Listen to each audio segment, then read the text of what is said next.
Pernahkah kamu kepikiran kenapa banyak anime punya latar yang terasa Eropa banget? Kastil megah, kota berdinding, pedesaan hijau, gereja gotik, semua itu sering muncul dalam scene-scene anime. Mulai dari Attack on Titan, Full Metal Alchemist, hingga Violet Evergarden, semua terasa jauh dari Jepang, tapi justru sangat hidup.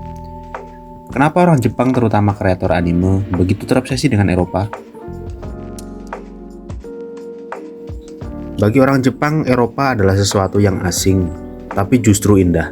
Sama seperti orang Barat yang sering melihat Jepang dengan samurai, ninja, dan kuil Shinto sebagai sesuatu yang eksotis. Orang Jepang memandang kastil batu, kota berbenteng, hingga pedesaan Eropa sebagai simbol romantisme. Itulah kenapa anime seperti Spice and Wolf atau The Ancient Magus Blade terasa magis, karena mereka membawa imajinasi ke dunia asing yang berbeda total dari Jepang modern. Sejarah juga punya peran besar bagi pengaruh perkembangan budaya pop culture Jepang. Saat Jepang memasuki era Meiji, negara itu mulai membuka diri setelah ratusan tahun menutup perbatasan. Mereka banyak belajar dari Barat, militer dari Jerman, hukum dari Perancis, arsitektur dari Inggris. Hasilnya, Eropa jadi simbol kemajuan dan modernitas. Bahkan hingga sekarang, nuansa Eropa masih dianggap mewah dan prestisius. Tidak heran, anime seperti Full Metal Alchemist menampilkan negara fiktif bernama Amestris, yang sebenarnya sangat mirip Jerman era industri. Coba bayangkan suasana Attack on Titan tanpa tembok raksasa bergaya Jerman abad pertengahan, atau Violet Evergarden tanpa bangunan ala Austria dan Swiss. Arsitektur Eropa memberikan skala yang megah, dramatis, dan penuh sejarah. Katedral gotik, kastil batu, desa dengan jalan berbatu, semua itu menawarkan atmosfer yang sulit ditemukan di Jepang. Itulah kenapa ketika kita menonton anime berlatar Eropa, kita langsung merasa, wah, ini bukan sekedar dunia biasa, ini dunia yang penuh misteri.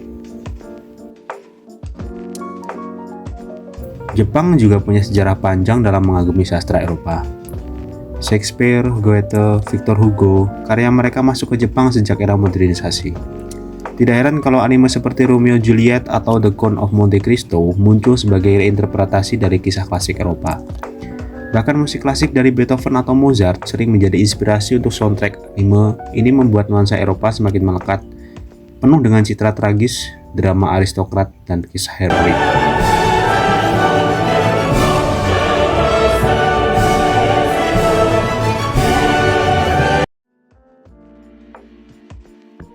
Ada alasan praktis juga tentunya.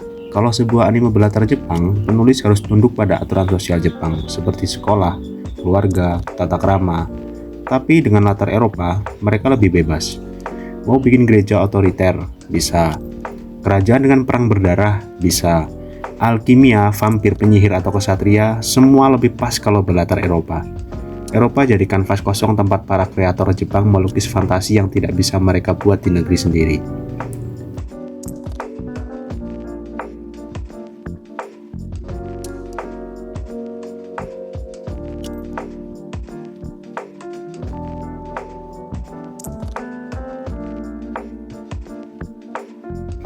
Jepang modern sering digambarkan sebagai negara yang disiplin, menekan individu, penuh tuntutan.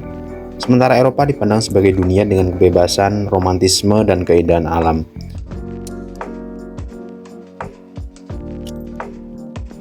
Jadi, latar Eropa dalam anime juga berfungsi sebagai pelarian. Bukan hanya bagi penonton, tapi juga bagi pencipta anime itu sendiri. Mereka membayangkan dunia lain yang lebih bebas, lebih indah, dan lebih penuh kemungkinan.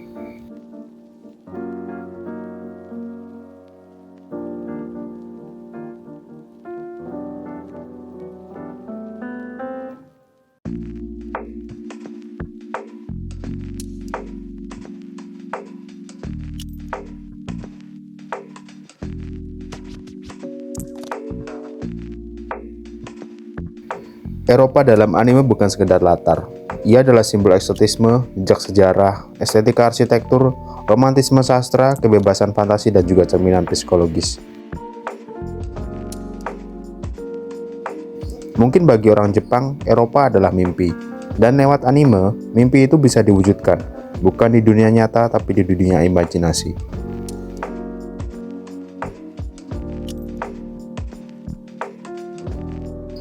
Kalau kamu sendiri lebih suka anime dengan nuansa Jepang tradisional atau yang penuh atmosfer Eropa klasik?